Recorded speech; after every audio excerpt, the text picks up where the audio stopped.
First topic है, धीरे धीरे हम आगे बढ़ेंगे। फर्स्ट टॉपिक है क्या, मल्टीप्लाइंग अ मोनोमियल बाय अ मोनोमियल, मतलब एक मोनोमियल दिया होगा उसको हम दूसरे मोनोमियल से मल्टीप्लाई करेंगे। ठीक है, तो चलिए बच्चों स्टार्ट करते हैं फटाफट। देखिए इन्होंने कुछ एग्जाम्पल दिए, हम आपकी बुक से एग्जाम्पल लेते हैं, ठीक है, ताकि आप अच्छी तरीके से कनेक्ट कर पाओ। ये देखिए बच्चों, पहला एग्जाम्पल इन्होंने हमें दिया हुआ है 4 × x। अब देखिए 4 भी क्या है, एक मोनोमियल है। मोनोमियल क्या होता है, जिसमें वन टर्म होता है, पक्का, ठीक है, सभी बच्चों को पता है। तो 4 क्या है, एक अपने आप एक मोनोमियल है। ओके बच्चों, इसी तरीके से x भी अपने आप में क्या है, मोनोमियल है, एक ही टर्म है। ठीक है, ऐसा पॉलिनोमियल जिसमें वन टर्म होता है उसका मोनोमियल बोलते हैं। तो ये मोनोमियल है, ये क्योंकि एक ही टर्म है ना, और ये भी एक टर्म है, तो ये भी क्या हो गया, मोनोमियल। तो देखा आपने, ये आपका फर्स्ट मोनोमियल है, ये सेकंड है, तो ये वाले मोनोमियल को इससे हम मल्टीप्लाई कर रहे हैं। ठीक है, तो मल्टीप्लाई आप कैसे करोगे बताओ, 4 लिखोगे, फिर मल्टीप्लाई का साइन लगाओगे, फिर x लिखोगे, तो 4 × x। अब देखो इसका मतलब इन्होंने हमें समझाया हुआ बुक में, कह रहे हैं कि भाई इसका 4 × x का ये मतलब होता है, बात समझो। पहले आप छोटी क्लासेस में जाओ, मान लो वहां पर लिखा होता 4 × 3, तो इसका क्या मतलब होता है, इसका मतलब है 3 को 4 टाइम्स ऐड करना है। यस सर, चेक कर लीजिए, 3 को बच्चों क्या करना है, हमें 4 टाइम्स ऐड करना है। 3 + 3 + 3 + 3 है ना, तो कितना आ जाएगा, 12 आ जाएगा। और अगर आप डायरेक्ट करोगे 4 × 3 = 12, तो यही मतलब यहां पर भी है क्या, कि x को हमने 4 टाइम मल्टीप्लाई, x को हमें 4 से मल्टीप्लाई करना है। x एक मोनोमियल है, 4 भी एक मोनोमियल है, x को हमें 4 से मल्टीप्लाई करना है।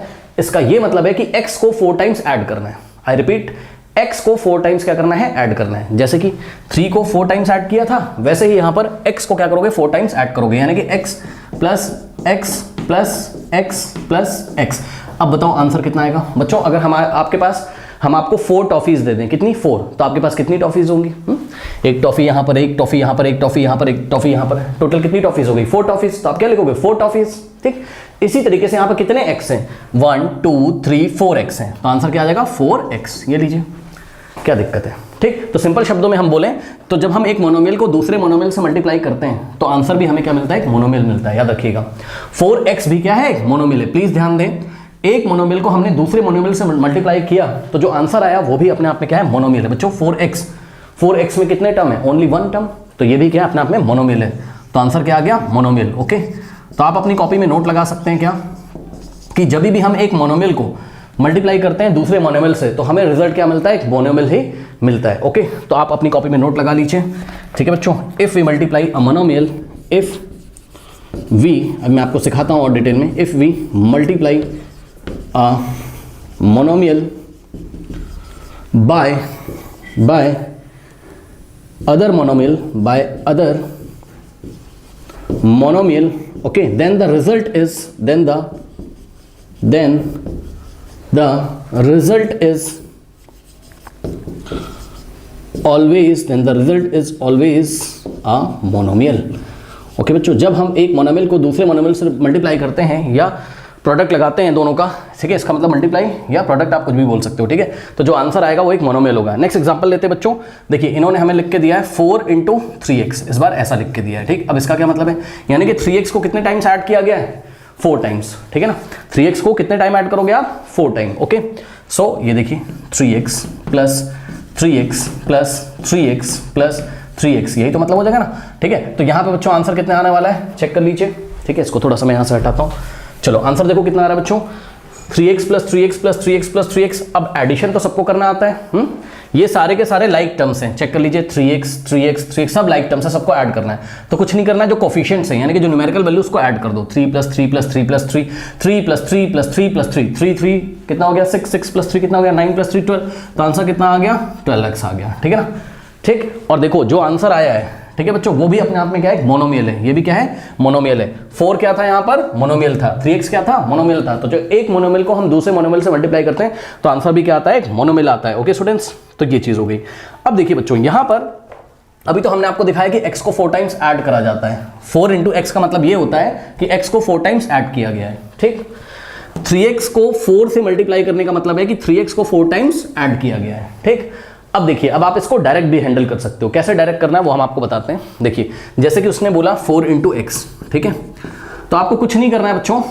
ये देखिए, आपको न्यूमेरिकल वैल्यू को न्यूमेरिकल वैल्यू से मल्टीप्लाई करना है।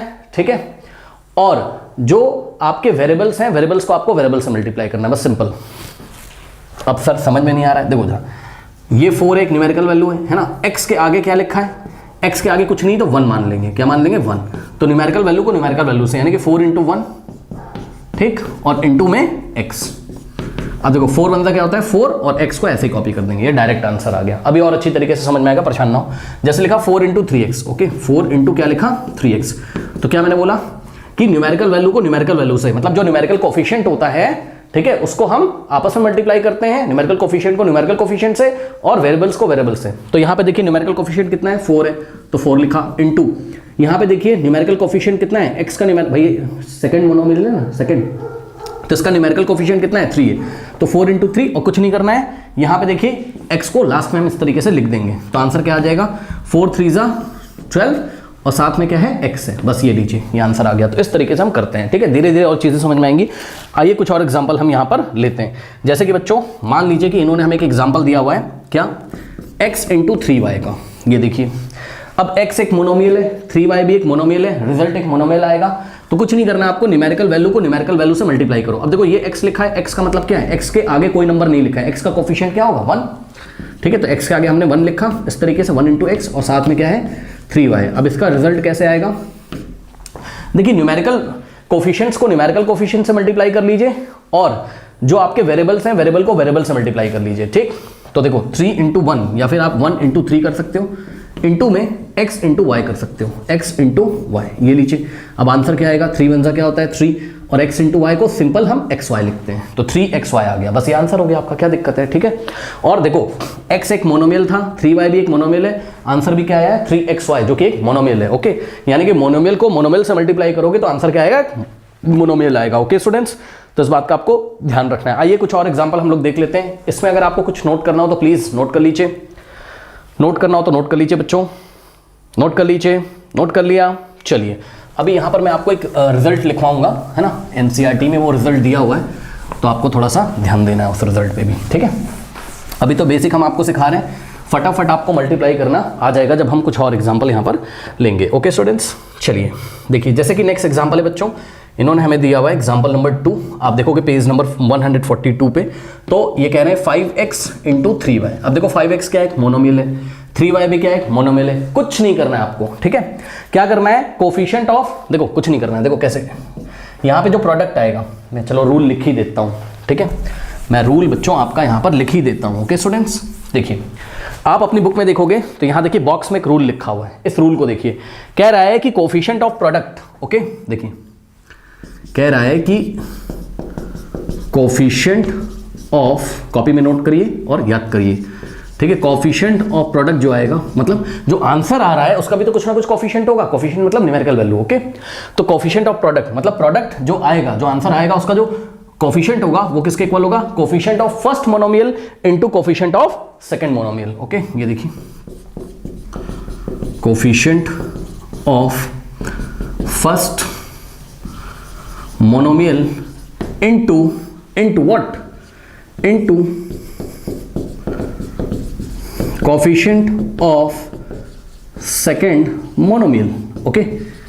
अब देखो ये बात करी हमने किसके बारे में, कोफिशिएंट ऑफ प्रोडक्ट के बारे में, ठीक है। बात समझो, देखो मतलब यहाँ पे जो प्रोडक्ट आएगा, ठीक, उसका कोफिशिएंट क्या होगा, कुछ नहीं करना है, coefficient of first monomial, first monomial क्या है 5x, इसका कोफिशिएंट क्या है 5 है, ठीक, into coefficient of second monomial, okay. तो सेकंड मोनोमियल क्या है आपका 3y का कोफिशिएंट क्या है 3 है, तो देखो ये 5 इंटू 3 कर दिया हमने यहाँ पर, ठीक है। 5 क्या है, मैं लिख देता हूँ 5 क्या है, कोफिशिएंट शॉर्ट में लिख रहा हूँ, कोफिशिएंट ऑफ फर्स्ट मोनोमियल है, ठीक है बच्चों, और 3 क्या है, कोफिशिएंट ऑफ सेकंड मोनोमियल है, कोफिशिएंट ऑफ सेकंड मोनोमियल है, ओके स्टूडेंट्स, ये हो गया। अब अभी कहानी खत्म नहीं हुई, अब हम क्या करेंगे, हम ये जो हमें फैक्टर्स दिख रहे हैं, कौन से वाले, हमें जो एल्जेब्रिक फैक्टर्स दिख रहे हैं, ठीक है, एक्स और वाई आप बोल सकते हो, जो वेरिएबल दिख रहे हैं उनको आपस में मल्टीप्लाई कर लेते हैं, ठीक है। यही बात आपकी बुक में लिखी algebraic factor of the product, ठीक है, algebraic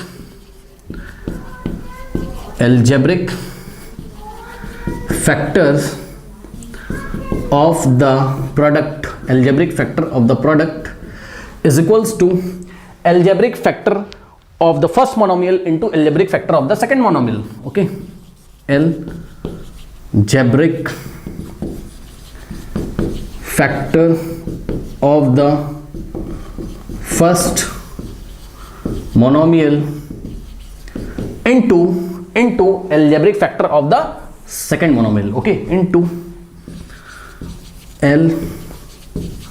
algebraic factor of the second monomial। Okay students, तो बस कुछ नहीं करना है आपको, यहाँ पे आ जाइए। देखिए अभी तक हमने क्या किया, जो हमारा प्रोडक्ट आएगा, प्रोडक्ट मतलब जो रिजल्ट हमारा यहाँ पर आएगा मल्टीप्लाई करने पर, ओके, उसका जो न्यूमेरिकल कोफिशिएंट होगा या कोफिशिएंट ऑफ प्रोडक्ट जो होगा वो coefficient of first monomial into coefficient of second monomial से निकलेगा।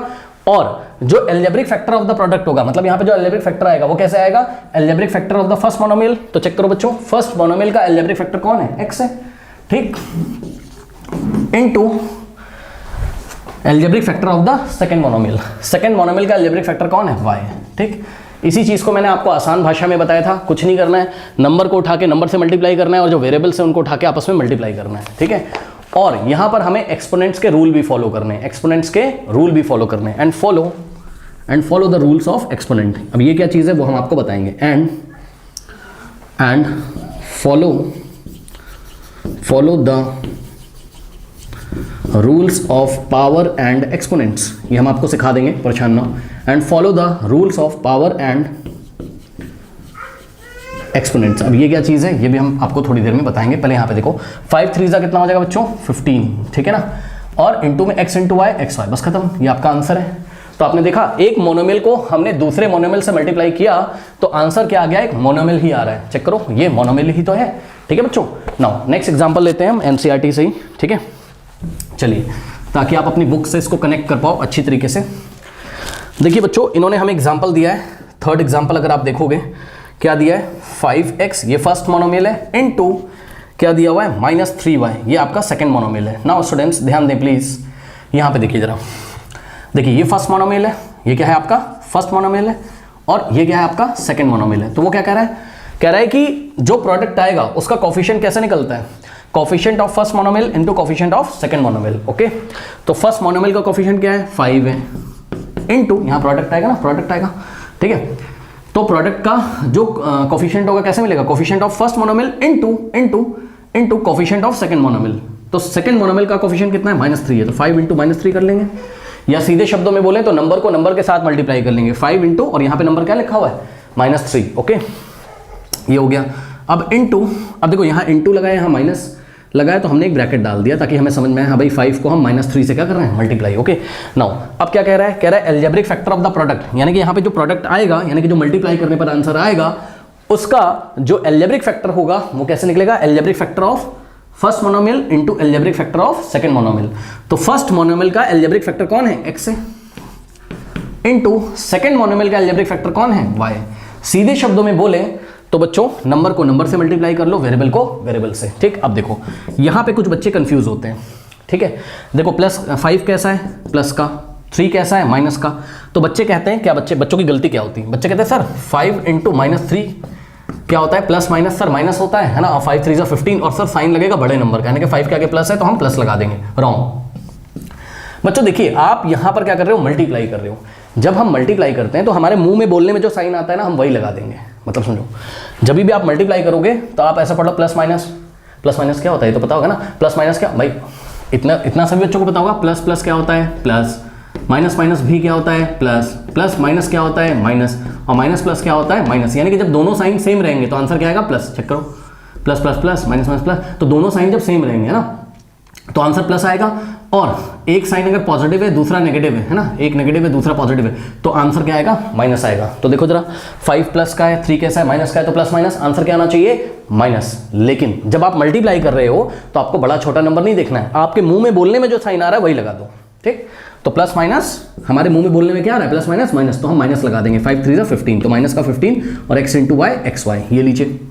बात समझ में आएगी कि नहीं आ गई, तो ये चीज़ है। अच्छा, अब बड़ा छोटा साइन हम कब देखते हैं वो हम आपको बताते हैं। मान लो बच्चों ऐसा लिखा होता 5 और यहाँ पे मल्टीप्लाई की जगह प्लस होता, तो 5 प्लस -3 ऐसा अगर होता, तो हम क्या करते हैं, पहले 5 लिखते हैं और देखो प्लस माइनस लिखते हैं 3, ठीक है। नाउ अब देखो 5 के आगे प्लस है, 3 के आगे माइनस है, तो प्लस माइनस। अब हम मल्टीप्लाई नहीं कर रहे हैं, हम एडिशन या सब्ट्रैक्शन कर रहे हैं। आप ये सोचो, जब हम एडिशन या सब्ट्रैक्शन करते हैं तब हम जब हम एडिशन या सब्ट्रैक्शन करते हैं तब हम बड़े नंबर का साइन लगाते हैं, ठीक है। सो प्लस माइनस यानी कि 5 - 3 2 आना चाहिए, और 5 के आगे क्या है, प्लस है, 5 एक बड़ा नंबर तो आगे प्लस, यानी कि प्लस का 2, जिसको हम 2 भी लिख सकते हैं। बात समझ में आ गई। तो ये आपका आंसर है, ये भी एक मोनोमियल है। तो देखा, एक मोनोमियल का प्रोडक्ट दूसरे मोनोमियल के साथ क्या आता है, एक मोनोमियल ही आता है। ओके स्टूडेंट्स, तो ये मुझे आपको सिखाना था। नाउ देखिए, अब हम 5th एग्जाम्पल लेते हैं। 5th से पहले इन्होंने बच्चों हमें शायद एक 4th एग्जाम्पल भी दिया हुआ है, ठीक है ना। 4th एग्जाम्पल देखते हैं, ठीक है स्टूडेंट्स। तो 4th एग्जाम्पल में 5x इंटू क्या दिया हुआ है, 4x स्क्वायर। अब ध्यान दो जरा, ये फर्स्ट मोनोमियल है, ये सेकंड मोनोमियल है। तो हमें क्या करना है, coefficient of first monomial into coefficient of second monomial. तो फर्स्ट मोनोमियल का कोफिशिएंट क्या है, 5 है। सेकंड मोनोमियल का कोफिशिएंट क्या है, 4 है। इंटू अब हमें क्या करना है, algebraic factor of the first monomial into algebraic factor of the second monomial. Okay, तो फर्स्ट मोनोमियल का एल्जेब्रिक फैक्टर क्या है, x है, और सेकंड मोनोमियल का एल्जेब्रिक फैक्टर क्या है, x स्क्वायर है। अब सुनो बच्चों, यहां पर हमने आपसे एक बात बोली थी, क्या follow the rules of power and exponents. Follow the rules of power and exponent. बात समझो, देखो ये तो सभी बच्चों को पता है कि 5 4 द 20 होता है, ये तो आ गया, कोई दिक्कत नहीं, ठीक। 5 भी प्लस का है, 4 भी प्लस का है, तो प्लस प्लस प्लस आंसर आएगा प्लस में, ठीक। अब सुनो, x इंटू एक्स स्क्वायर, इसका क्या करें बच्चों, यहां पर जब आपके वेरिएबल सेम हो जाए, यहां भी x है, मतलब बेस सेम हो जाए, यहां भी x है, यहां x स्क्वायर है, तो इसको कैसे सॉल्व करते हैं। इसमें हम रूल लगाएंगे किसका, पावर एंड एक्सपोनेंट्स का। ओके स्टूडेंट्स, कैसे, आइए हम आपको बताते हैं। देखिए बच्चों, देखिए ये x लिखा है इंटू एक्स स्क्वायर लिखा है, ठीक। बच्चों जब भी x लिखा होगा, ठीक, कभी भी x लिखा होगा तो x की पावर में 1 मानना है, हमेशा याद रखो। अगर x की पावर में कुछ नहीं लिखा है तो हम क्या अज्यूम करेंगे, 1। ओके स्टूडेंट्स, यानी कि x का मतलब क्या हो गया, x की पावर 1 इंटू एक्स स्क्वायर। अब चेक करो, बेस सेम है तो पावर ऐड हो जाएंगी, याद रखिए, बेस सेम है तो पावर क्या होगी, ऐड हो जाएगी, सभी बच्चों को पता है। तो x और x, देखो यहाँ भी बेस में x है भाई, इसको पावर बोलते हैं, जो ऊपर लिखा रहता है इसको पावर बोलते हैं, ये एक्सपोनेंट, ये पावर है, ठीक। अब जो नीचे लिखा रहता है उसको हम बेस मानते हैं, तो बेस सेम है, बेस को लिख दो, और बेस सेम रहती है जब भी, तो हम क्या करेंगे, पावर को ऐड कर देंगे। अगर कुछ मल्टीप्लाई हो रहा है ऐसे तो हम पावर को ऐड कर देंगे, यानी कि पावर कितनी, 1 और यहाँ पे 2, तो 1 + 2 कितना हो जाएगा, x की पावर 3। जैसे कि बच्चों एग्जाम्पल के तौर पर उसने लिखा x की पावर 2 इंटू एक्स की पावर 3, ऐसा लिख दिया, तो क्या करेंगे, इसका आंसर कैसे आएगा, बेस सेम है, पावर ऐड कर देंगे, ठीक। तो पावर क्या हो जाएगा, 2 + 3, ये लीजिए 2 + 3 यानी कि x की पावर 5 आ जाएगा आंसर, करेक्ट। तो ये चीज होती है, ओके, ठीक है। लेकिन अगर अलग अलग वेरिएबल हैं जैसे x और y, तब कोई भी, क्योंकि बेस ही नहीं सेम है ना, तो पावर कहां से ऐड करोगे, चुपचाप x y लिख दोगे बस, ठीक। जैसे कि मान लो उसने दिया x इंटू वाई स्क्वायर, तो हम चुपचाप क्या लिख देंगे, एक्स वाई स्क्वायर, बस, कुछ दिक्कत नहीं है। लेकिन अगर वो हमें दे दे क्या, y इंटू वाई स्क्वायर, तो y को हम y की पावर 1 मानेंगे, और बेस सेम है तो क्या करेंगे, 1 + 2 3, ये लीजिए y की पावर 3 आ जाएगा, ठीक। चलिए, बहरहाल यहाँ पर x इंटू एक्स स्क्वायर कितना आ गया, x की पावर 3, क्यों, क्योंकि यहाँ पे x की पावर कुछ नहीं है, यानी कि 1 है, बेस सेम है, पावर ऐड हो जाएगी, सो x की पावर कितना हो गया, 3, और यहाँ मल्टीप्लाई लगाने की जरूरत नहीं होती है, ठीक है ना। 20x³ लिखा है, इसका मतलब ही होता है कि 20 इंटू x³, करेक्ट। ओके, तो ये आपका आंसर आ गया 20x³। ओके स्टूडेंट्स, और खास बात देखिए, बार बार बता रहा हूँ, ये एक मोनोमियल है, ये एक मोनोमियल है, तो उसका रिजल्ट भी क्या आया है, एक मोनोमियल आया है। ओके स्टूडेंट्स, तो ये हो गया। नाउ अब हम नेक्स्ट एग्जांपल देखते हैं, इतना कॉपी कर लीजिए, कॉपी कर लें सभी स्टूडेंट्स प्लीज, नोट कर लिया है। चलो अब हम एक एग्जांपल और लेते हैं, ठीक है बच्चों। ये एनसीईआरटी के जो एग्जांपल्स दिए रहते हैं बहुत अच्छे एग्जांपल्स होते हैं, इनको आपको जरूर करना चाहिए। ओके स्टूडेंट्स, नाउ 5th देखिए, कह रहा है कि 5x इंटू -4xyz। ओके, इसको कैसे सॉल्व करोगे, देखो नंबर को नंबर से, यानी कि 5 इंटू -4। अब जो फर्स्ट टर्म में या फर्स्ट मोनोमियल में जो एल्जेब्रिक फैक्टर है वो क्या है, x है, सो इंटू एक्स इंटू, और सेकंड पॉलिनोमियल ये है ना, सेकंड पॉलिनोमियल मतलब सेकंड मोनोमियल ये है, इसमें आपका एल्जेब्रिक फैक्टर क्या है, XYZ, तो हम लिखेंगे क्या, XYZ। ओके, जिसको आप x into y into z भी लिख सकते हो, कोई दिक्कत नहीं है। ओके ना, अब देखो बच्चों, यहाँ 5 के आगे प्लस है, यहाँ माइनस है, प्लस माइनस माइनस, तो मल्टीप्लाई कर रहे हैं, देखो मल्टीप्लाई है तो मुंह में बोलने में जो साइन आएगा वही लगा देंगे, तो माइनस का 5 4 20, अब ये हो गया। अब देखो इसको क्या लिखोगे, इसको लिखोगे आप इंटू एक्स इंटू XYZ का क्या मतलब होता है भाई, XYZ का क्या मतलब होता है, इसका मतलब होता है x into y into z. Okay, तो आप इसको लिख सकते हो क्या, x इंटू और y इंटू जेड को YZ भी आप लिख सकते हो, तो x इंटू YZ हम इसको लिख सकते हैं, ठीक, या y इंटू जेड लिख दो या YZ लिख दो, बात क्या है, सेम है, ठीक। नाउ अब चेक करो बच्चों, ये x है तो x की पावर कुछ नहीं तो 1 मानेंगे, ये x है, x की पावर कुछ नहीं तो 1 मानेंगे, ठीक है ना। अब आप यहाँ पे एक्सपोनेंट्स के रूल लगा दोगे, सो -20 ऐसे रहेगा बच्चों, बेस से में पावर ऐड हो जाएगी, 1 + 1 कितना हो जाएगा 2, तो 20 इंटू x की पावर 2 और साथ में क्या है y z है, और ये मल्टीप्लाई वाला साइन आप हटा के इसका आंसर लिख सकते हो, -20 क्या आ गया x² y और z आ गया। ओके स्टूडेंट्स, इतना नोट कर लीजिए।